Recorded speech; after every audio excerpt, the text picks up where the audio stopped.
Salut, qui est le fondateur de l'esthétique? Et qu'est-ce qui est l'esthétique aujourd'hui? L'esthétique est une approche philosophique proprement spéculative qui vient de l'Allemagne. En XVIIIe siècle, ce terme va pénétrer en France, en Italie, en Angleterre. En gros, en XVIIIe siècle, beaucoup de philosophes sont passionnés par la question sur le rapport entre les sentiments et la raison. Tout le monde réfléchit sur l'union, l'unité entre les raisons et les sentiments. Et cette question, elle est déjà chez Platon, chez les Grecs. C'est le sensible et l'intelligible. Et donc, la deuxième moitié du XVIIIe siècle est vraiment obsédée par la synthèse possible, une sorte de sortie du dualisme. L'un des philosophes allemands qui réfléchit aussi sur cette question et qui a exercé une grande influence sur l'invention de l'esthétique, c'est Leibniz. Chez Leibniz, il y a une petite perception qui s'appelle la perception infraconsciente.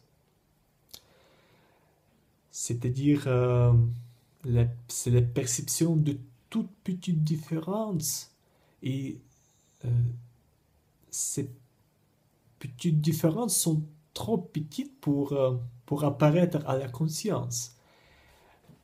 Pascal l'appelle, par exemple, l'esprit de finesse. C'est la possibilité de saisir les nuances. Pour illustrer ce sens, Leibniz prend un exemple du bruit de la mer. Pour entendre le bruit de la mer, il faut qu'on entende confusément le bruit de chaque vague. C'est-à-dire que le bruit de la mer, c'est l'assemblage confus des vagues.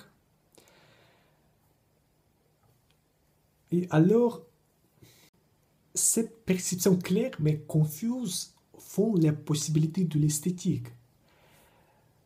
Et alors, le domaine de l'esthétique, c'est le domaine des perceptions confuses, mais qui quand même existent et qu'on ne peut pas rejeter du côté pathologique de l'image. J'ai déjà dit que l'esthétique vient de l'Allemagne, mais il faut préciser que quand les Allemands parlent de l'esthétique, ils désignent ce que d'autres, les Français, les Anglais du XVIIIe siècle appellent critique du goût. Dans la critique de la raison pure, Kant mentionne le nom de Baumgarten comme l'inventeur de ce terme, l'esthétique.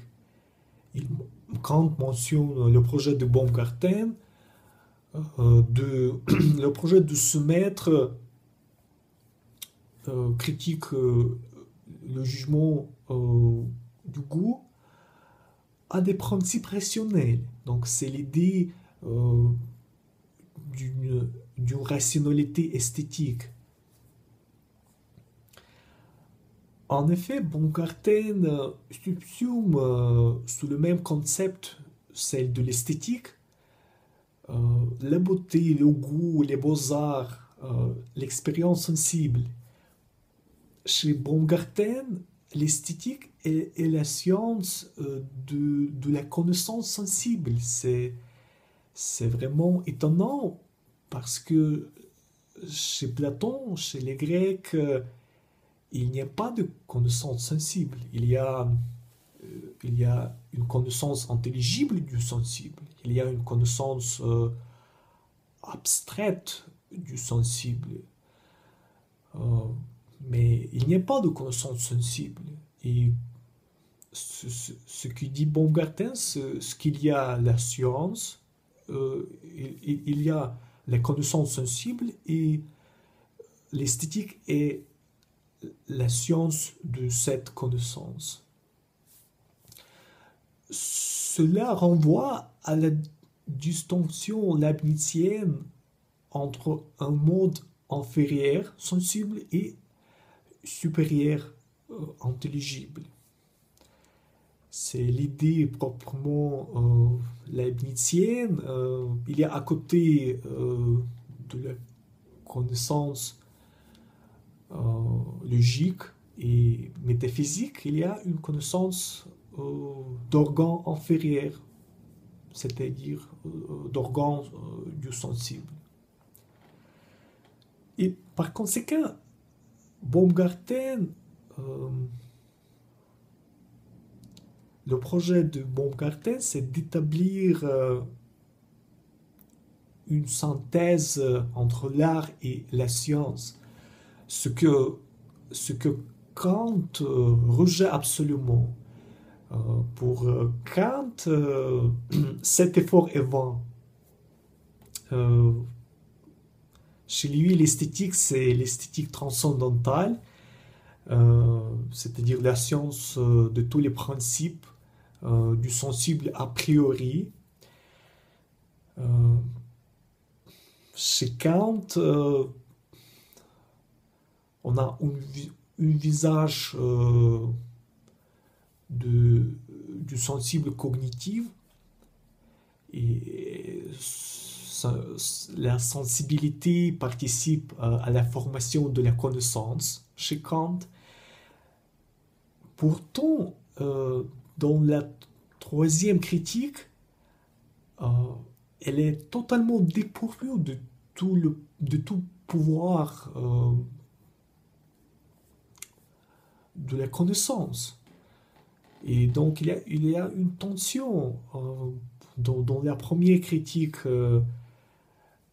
La sensibilité est cognitive mais passive, et alors que dans la troisième critique, la sensibilité est non cognitive mais active.